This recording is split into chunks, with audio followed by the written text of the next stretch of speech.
خوندکارین هێژا شخوا دیسا ئەم هەڤدوورەنە ئیرۆ ئەمێ لەسەر وێ ژەڤانێکی ژن باخivin شخوا me got pirtûka serencam de ago çend wê cevanê me jin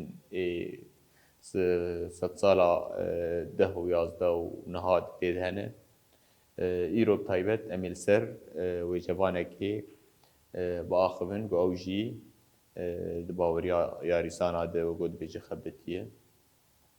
Em ê îro li ser dayê xezana serketî biaxivin.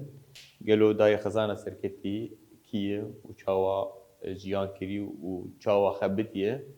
Dayê xezana serketî ku ew jî wek jinek Kurd navê hunermend û wê cevana hêja Xezan Keça Ehmedê serketî ye. Jixwe li gorî pirtûka serencam jî di destpêka sed sala yazdan de li gundê serketê ji dayîk bûye. Jixwe wek ku ana me navê jî dît navê gundê wê jî serketê helbet ji navê gundê na hatiye. Di zaroktiya xwe de bavê xewinda dike. Yani zaroktiyayê de bavê na û dibêje jiyana xwe ji desta dide û dimîne sêwiyek belengaz dayîkayê jî ji ber feqîrî û hejariyê ji bo ku karibe xezan keça xwe baş perwerde bike divir di berê wê bêjin didi perwerdê û ji bo pêşketinê jî an jî pêşeroja wê vekilî û ronî be. û bixebite em bêjin wêna dişîne perwerdê. Dayê Xezan di zaroktiya xwe de li gel dayîka xwe dest bi xwendinê dike. Piştî wê jî li cem mamosteyê gund dixwîne. Me got li gundê wê jî mamosteyek heye. Li cem wî mamostî dixwîne û xwe baş fêrî xwendinê dike, xwendin û nivîsandinê dike. Vê carê ew berê xwe dide hunermend û helbestvanên Kurd.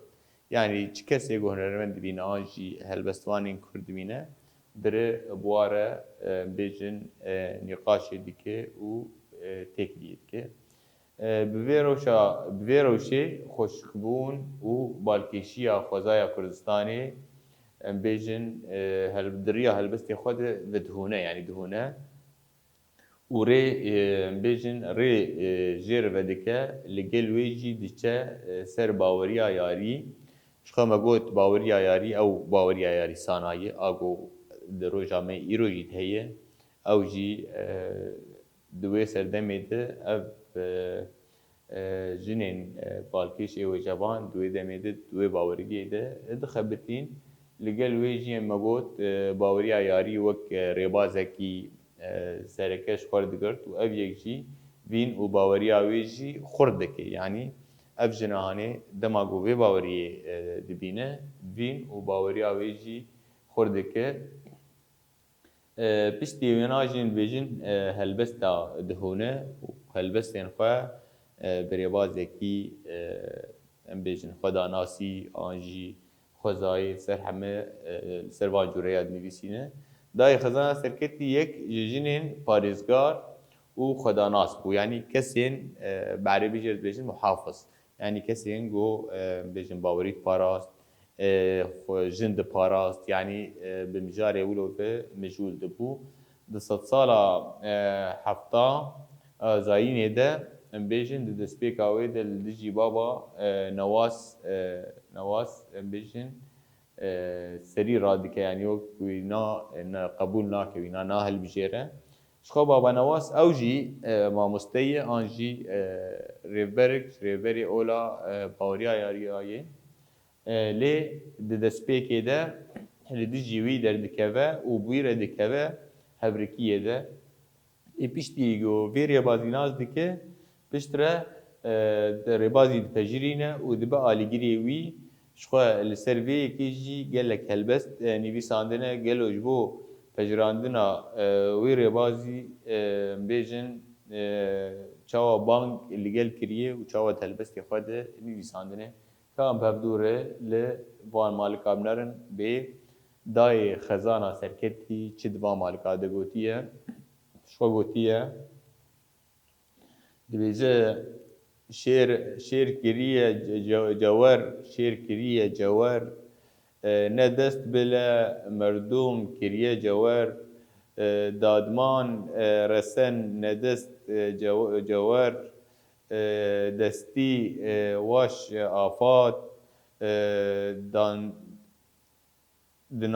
دنادمش هزور شو جبرگو بیشن بزمانی لوری هاتی نویساندنای بزمانی زازاکی آنزی سوری یعنی اف زاراوای هانی هم بیشن چکی زحمتی تدهیه جبرگو نبوی زمانی پرورده هم الشیروای کرمانجی بنرن شو کرمانجی دبیجه وکواته دبیجه کره من شیرو باوانواز گل ویران و تالان کریه و ستم و زوریل گل دکه دبی وره بکه هوار گل جی ستما وی مروی رزگار بکه وکه شیره کی وی تیک ببه داکو گل جی قحر و ستم کاریا وینا رزگار ببه او ام جی رزگار ببین شخوا دبرده ولود هلبستی دیار دکه و تیم پیوان جوره ستم و زورداری جوهر ستم و زورداری وشاندن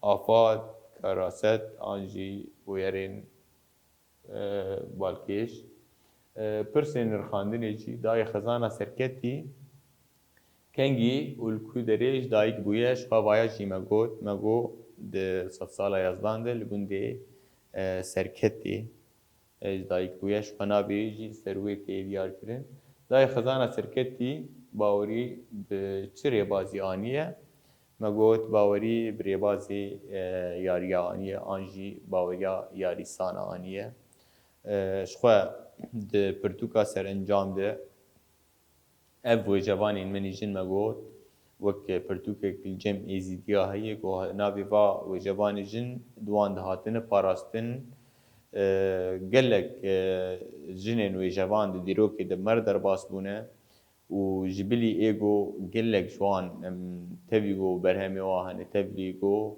و جوانن جی لیجبرگو نهاتن پاراستن و نهاتن کوم کرن مخابن بتنبونی را وندابونی را روب رومان گلک و جوانی مجی فی هوایی وندابون و چون لی بهوینه گو ددمی بیده بیتر ام لیکولینا بکن بهتر خباتن برفره سر وان و جوانان بکن گو ام کاربن هنک مافی وانجی بپاریسن شخایرو دوانه یا دای خزانه سرکتی ده ام ایهان داویا بی خلکی حیا خلق دن ام هیویدارن گو باش شود گرته به هم بمینن خیر و خوشیه ده